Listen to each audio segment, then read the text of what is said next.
Clare Daly. Thanks, Ceann Comhairle.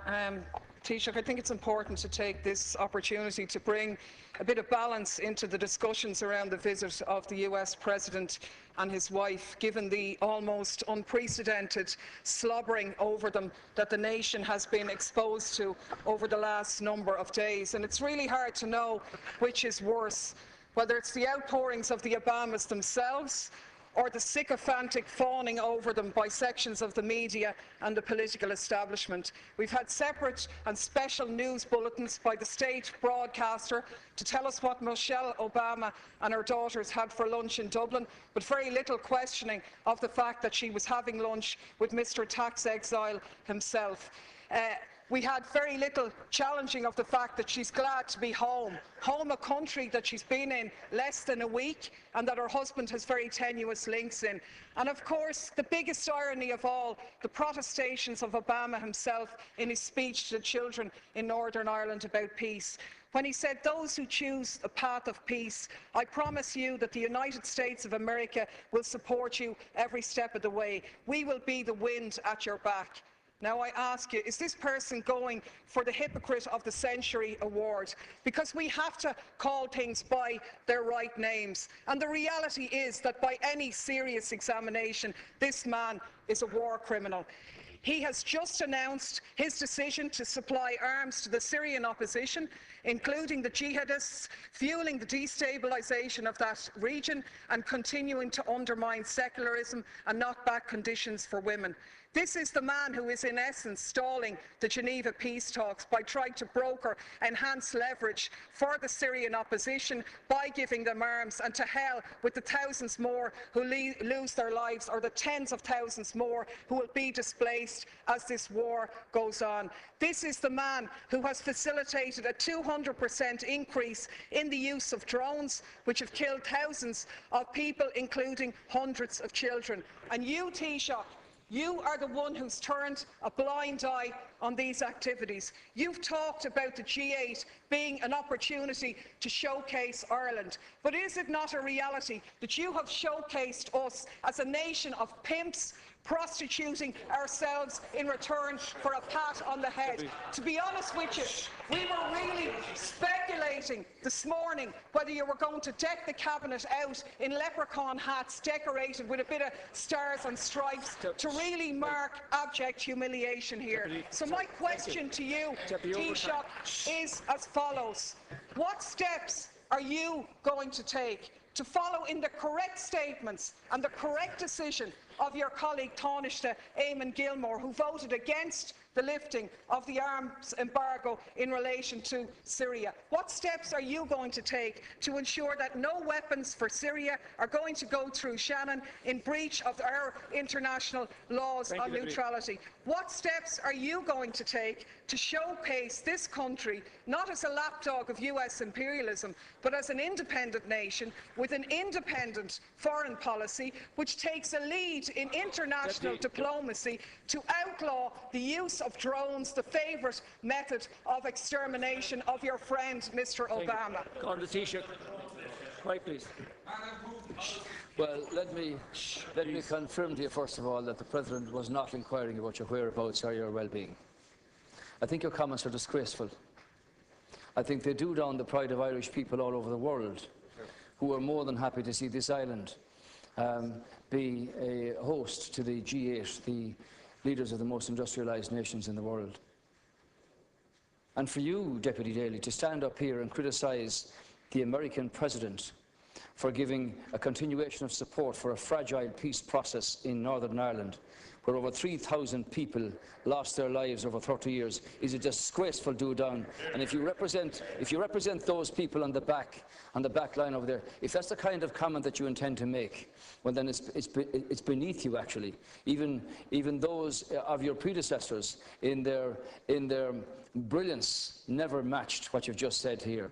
Let me remind you that the communities in Northern Ireland and the politicians from administrations in this House here, of all governments, together with British governments and Northern Ireland politicians and Northern Ireland communities, have put together a very fragile peace And far be it from you to come in here and criticise somebody who wants to support that process, visibly, personally, and with assistance from the United States, where 35 million Irish Americans, Deputy Daly, want this peace process to continue. And the young lady, the young student who introduced the President in Belfast, put her finger on it very well when she said, the reality is that Northern Ireland has had a past, and the reality is that Northern Ireland has a future. And that future, Deputy Daly, is one where peace in communities and across communities should abound. And it's beneath you to say that the American President should not be a party to keeping that process alive and visible. Insofar as the discussion on Syria is concerned, there was a serious discussion at the G8 summit with the members of the G8 themselves. I'm not sure whether you favour the Russian intervention here or whether you favour what the European Union put forward. While there was division among the countries in Europe about the lifting of the arms embargo, Ireland took a very clear position on this, which was articulated by the Taoiseach, that the embargo should not be lifted. But the conclusion of the G8 summit was that the Geneva peace talks should take place. Nobody wants to see wanton slaughter and the exodus of hundreds of thousands of people from Syria. And far from a warmongering discussion, the situation here is, what can you do to bring about discussions and negotiations that will restore, in the first instance, peace to this situation, and in the second instance, a structure that will allow Syria to continue in the time ahead without the obscenities and the humanitarian crisis that we've witnessed in the last 2 years. Deputy Daly, 1 minute. Please. Yeah. 1 minute, Deputy. Thanks, Ceann Comhairle. Of course, I said nothing about the Northern Ireland peace process, a process which everybody supports, but is not one that gives you a licence to do whatever you like anywhere else around the globe. There isn't much peace in Iraq, where 26 people lost their lives yesterday. There isn't much peace in Afghanistan. There isn't much peace in Pakistan. And there certainly isn't much peace in Syria.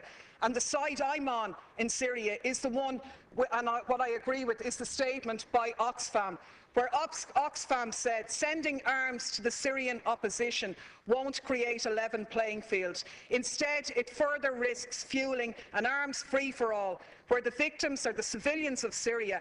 Our experience tells us that the crisis will only drag on for longer if arms are poured in. And that's in essence what the Americans have done here. I can only take from your non-answer to the question that you were asked is that you're going to take no steps to ensure that those arms will not be sent through Shannon in breach of our neutrality. You said here last week no arms ever came through Shannon. How do you know that, seeing as no investigations take place? The reality is, in 2012, 548 US planes landed in Shannon. How do you know what was on them if you haven't examined them? Your Minister for Transport revealed in a parliamentary question that 239 civilian planes landed in Shannon, where they sought permission because they were carrying munitions of war or dangerous goods on a civilian aircraft. What steps are you going to take to intervene in this situation? And the last point I'll make is that people in this country are very fond of our American brothers and sisters, and I think we stand far more shoulder to shoulder with them by making valid criticisms of their president, who has broken his election promises, rather than just pimping this nation as a tax haven for their corporations. I'm sure the Americans would far prefer if their multinationals paid their taxes at home rather than offshore here, so they could develop their health care, so they wouldn't be wasting money on arms being sent to slaughter people in other countries. Thank you, Deputy. Final reply, Taoiseach. As you're aware, 100,000 American people are employed by Irish-owned firms across 50 states, and something similar here from American-invested corporates in this country. The American government, and I don't speak for them obviously, have taken the view in terms of withdrawal of their troops from Afghanistan and from Iraq. There wasn't any intervention in terms of troops in Libya, and there hasn't been any intervention in terms of troops in Syria. We've never supported rendition flights through Shannon, and it ill behoves you to make comments that are not true.